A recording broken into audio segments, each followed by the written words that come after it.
Hello everybody, boss guide numero 5 now, and this boss is so fucking bare bones and simple that I'm gonna fly through it just as fast as humanly possible. Seriously though, if you've watched guide number 2, there isn't much to teach you here.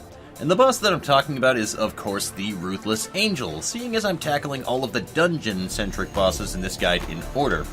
I'll do another guide later on about the unique enemies that are found around the map in the overworld, but for right now we're just gonna do these bosses that are in dungeons specifically.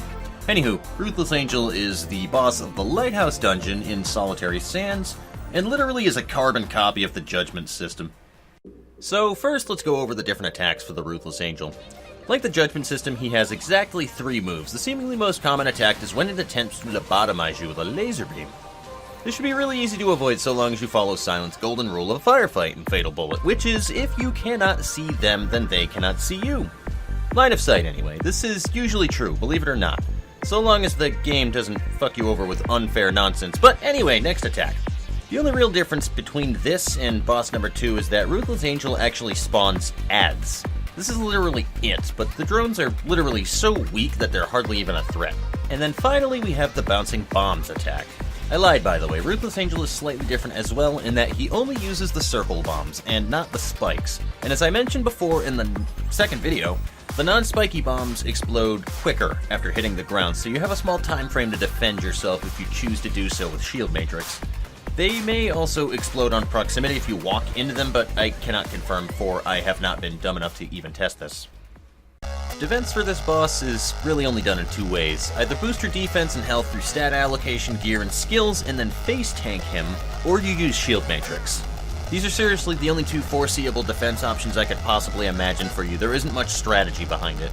It should be noted that I almost always had Shield Matrix off of cooldown when fighting him in extreme mode, by the way. It feels like the frequency of the bombs are slower than the Judgment system. So, I don't know if that's just that or the intelligence that I had in there for cooldown, but that's how it felt like to me.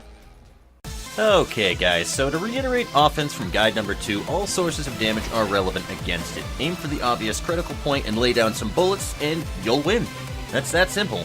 Even explosives can hit the weak point very easily and actually are a really good choice against it due to the boss being stationary, plus it hits twice in most circumstances that I've done.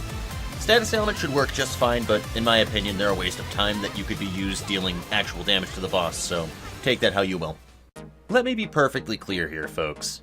I won't go over different strategies for this boss. I did 2 runs, and that's really all that you need for this one. One in normal, and one in extreme.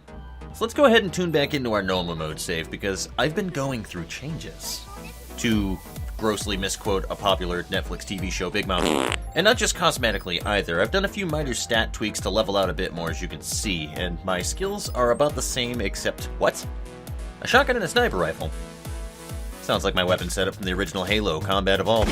But anyway, yeah, I've decided to use that Valkyrie and an MEBR custom sniper rifle because it's very viable close-up as well. Plus, it's something I've not tried yet, so why the fuck not? As for my officer, she's rocking quite a bit more strength and enough intelligence to unlock the AoE heal. Her weapons, of course, consist of the same fucking sniper rifle and an LMG. I'm hoping that it produces many results, and by results, of course, I mean bodies. So, I walked into this fight and just tried to play it without really much thought other than your aim. So, that's like the only thought process you'd be putting into it. And I just tried to die and take as much damage as I could. I only managed to die 1 time when the boss was literally at about like a 1/6 of its health bar already, and this is while I was just simply using a semi-auto sniper rifle, disabling the aim assist, and then spraying at the weak point. This strategy, by the way, is incredibly viable, so just as a note right there. You won't really land non-stop weak spot hit points, but it's a lot faster. Anyway, yeah, normal mode is a joke, and expert mode, truthfully, isn't much better. So for this run, I really just sell the point that the Ruthless Angel is a goddamn joke. I nerfed my stats hard. This is what we're running with, and I'm going to flash our skills as well here, since those are really gimped because of the low stats. We aren't using any gadgets, mostly because I forgot. But we still managed fine.